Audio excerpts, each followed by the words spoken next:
Trời ơi, mày chùm liên răng mánh lâu mà là ngất chân thế đây có mình bằng hay cho ơi ra ra mình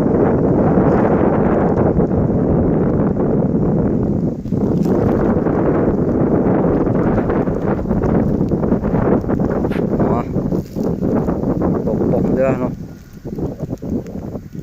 nó nó đó là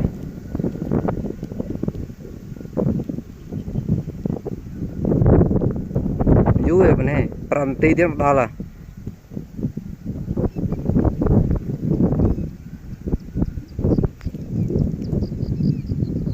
phải chung với nhau hay từng vô từng mắt nữa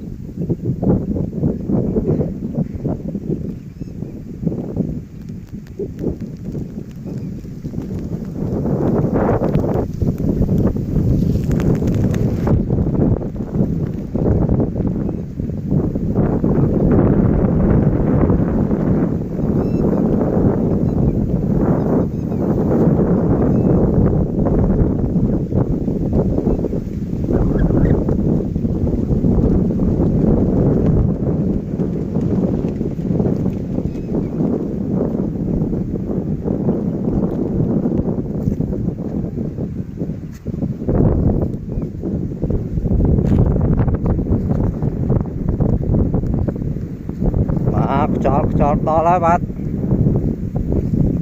lưng snow lương tùm smooth đây bữa em lâm smooth đây mau thế đấy rồi cái pro một lần phụ nạn này chịu rồi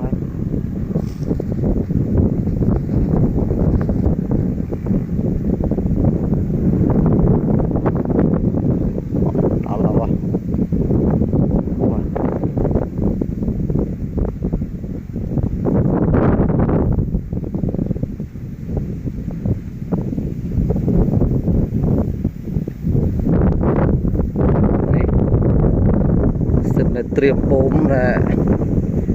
ไปจูลผมไปจูลฮะบาดประมาณโปมใจอยู่ใหญ่ขนาดนี้ไม่เมาดีเลยเอาดีได้ตอนละ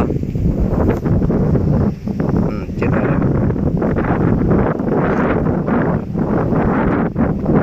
เราเตะขยมไหม